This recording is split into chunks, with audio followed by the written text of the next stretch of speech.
di mana saya akan ajukan soalan kepada pembina kita, di mana beliau akan menjawab secara terus, secara live, secara serius tentang apa soalan yang akan saya ajukan. Baik, soalan pertama, pembina sila jawab.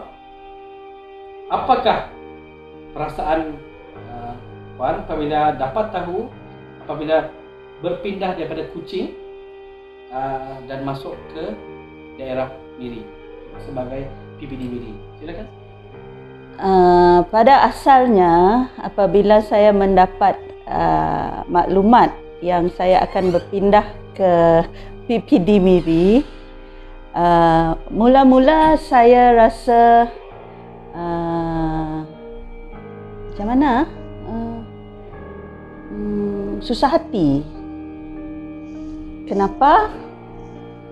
Kerana dalam siri-siri mesyuarat di pejabat ada saja isu di Miri.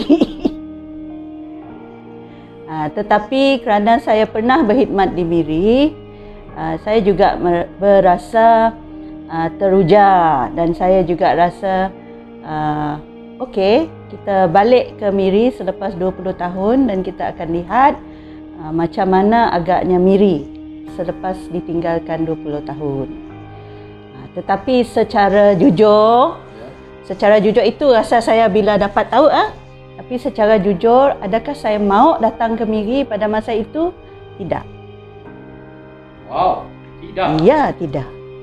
Sebab saya bahagia di mana saya berada pada masa itu. Iaitu di Kuching. Ya, iaitu saya di BTPN Sarawak. Okay. Dan saya telah di situ selama 5 tahun. Dan kumpulan kami sangat akrab dan sangat rapat dan aktiviti dan program semua berjalan lancar.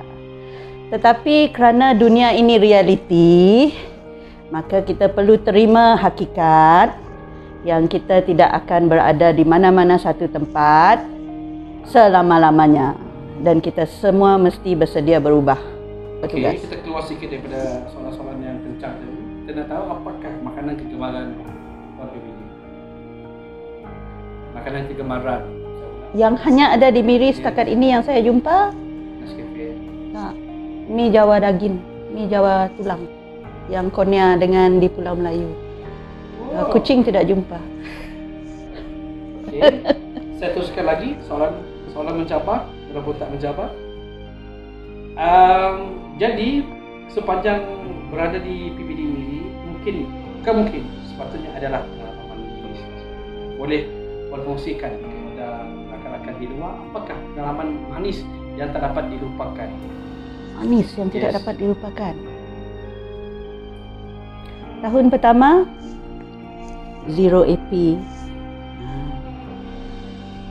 Tahun kedua, I think it was perancangan strategik, menggubal plan strategik yang lebih bermakna dan boleh dicapai. That is a very good experience. Siapa yang melalui itu saya rasa faham bila dah dapat. Tahun ketiga, saya tahun ketiga 5 bintang lah. 5 bintang. Tahun ni lah cikgu? Tahun ni lah. Okey, teruskan lagi 5 perkara yang terlintas apabila sebut PPD Miri sekarang. PPD Miri bila pindah. Satu, sebenarnya KPI saya tercapai. Untuk PPD Miri. Untuk PPD Miri. Tahun pertama memacu kemenjadian. Tahun kedua menjana perubahan. Tahun ketiga menggapai kecemerlangan. Itu sebenarnya kata kerja my personal kata kerja. It's not for PPD sebenarnya. Saya buat itu untuk saya. Tapi saya maklumkan kepada PGB masa itu. So mencapai 3-3 on the dot. First year capai, second year capai, third year capai. Adakah PPD puas hati? Ya, sangat puas hati. Tapi ada satu perkara yang saya belum capai, yang tu saya belum puas hati sebab kita belum dapat sijil EXA. Tapi itu next year. Okey, jadi yang terakhir, bukan terakhir lah, kita ada banyak soalan tapi kita simpan untuk masa akan datang.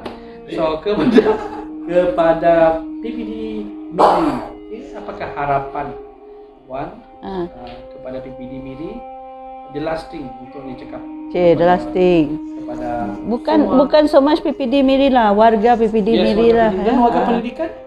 No lah, warga PPD Miri. Warga PPD Miri dulu.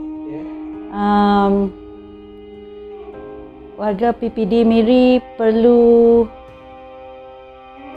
menetapkan sasaran, dan apabila sudah tahu sasaran itu, perlu mengatur jalan untuk mencapai sasaran. Jadi kita memang sudah ada sasaran, tetapi sama ada kita nak capai atau tidak sebenarnya bergantung kepada kita sendiri. Mana-mana PPD yang datang ganti saya boleh kata buat ini, dan kita semua boleh buat itu. Tapi kalau dalam hati kita tidak ikhlas untuk mencapai perkara itu, hasil tu tidak sebaik yang sepatutnya.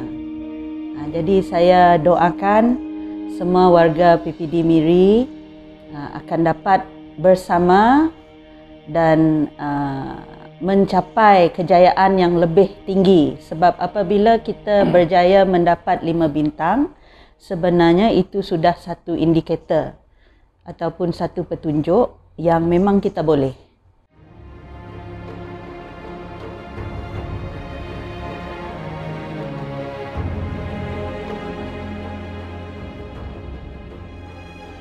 Dan memang semua warga PPD Miri boleh kalau mahu dan kalau sama-sama buat.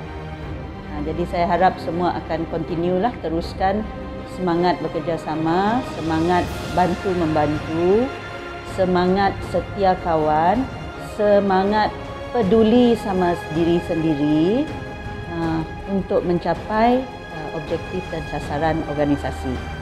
Once you do that, I think semua boleh rehat dengan aman dan tenang, and you can smile every day.